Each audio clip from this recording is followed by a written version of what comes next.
Hey YouTube, Tony here, and today I want to take a look at this Reate Liong Mah SDC. Now, SDC stands for Slim Daily Carry, which is kind of misleading in this knife, but we'll get into that later. First off, what you get with this knife, you get this nice padded carrying case. I really like this, and his business card. You know, a nice little pocket for the knife to go in. But I like knives that come in padded cases. You know, gives you a nice storage place for them, protects them. This particular knife, it has a 3 5/8 overall blade length, just a little more, like just under 3.5 on the cutting though. Decent size as far as what I like for an everyday carry knife. It's S35 VN steel, so really good steel, high-end steel, which you would expect. This is a $350 knife, so good quality materials. Titanium frame lock, and you can see there's milling on this titanium, gives it a nice little look. You've got the over travel for the frame lock. Titanium pocket clip. It's right hand only and tip up carry, so no lefties. This knife, super smooth action, falls away really nice. An interesting thing about this knife too is this really small flipper tab. So most knives, you know, got a pretty big flipper here. This one's pretty small, but flips open really well. And when it flips open, because of the way it's designed, you don't have the flipper tab sticking down here, which gives you this really nice clean look on this knife, even when it's closed. Because of that, you know, it's a very clean looking knife. That's one of the things I like, you know. And I assume the slim comes more from this design is what they're getting at, because like I said, this is not a small knife. It's a pretty big, and it's not that thin. It's pretty wide as well. And weight wise, bringing my scale here, this is a heavier everyday carry knife.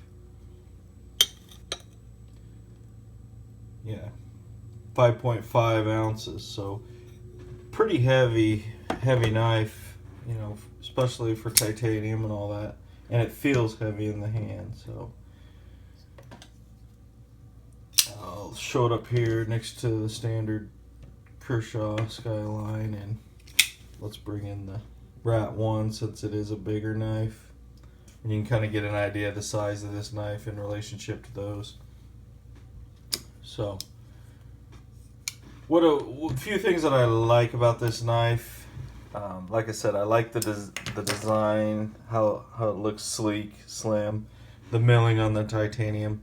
The blade, I really like this spear point look, and not only the spear point look, but I like this way that they've done the two-tone with the satin here, and then you've got the stonewash blade finish. Then they've anodized the hardware, the screws, this bronze anodized look. Kind of a nice little extra touch that I like. The titanium backspacer, it's kind of got this jimping on it, which is nice. It sticks up just a little. Nice look.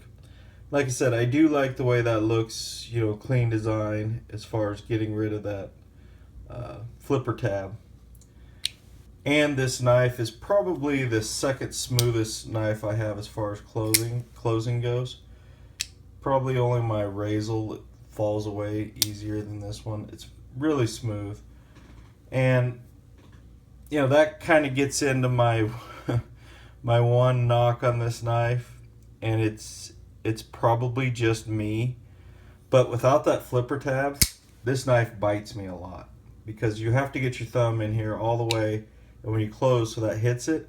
Otherwise, if I'm just flipping this knife open and not paying attention, and I miss that, it'll close on my hand, and I've cut myself a couple times.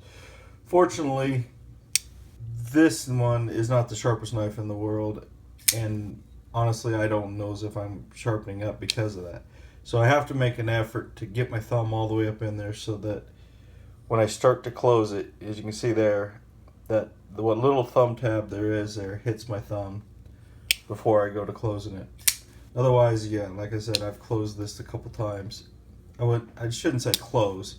It's just when I flip that, it free falls so easy that it's fell onto my thumb. But overall, a really cool knife. It just shows you what's possible with the manufacturer like Reate here with a high-end Chinese knife. What they can make, and you know, I would put this up against any American knife in that price range. So just gives you an idea of the high-end Chinese knife manufacturers and where they're going with their knives. So there's the review. Hope you like it, and I'll see you on the next one. Thanks. Bye.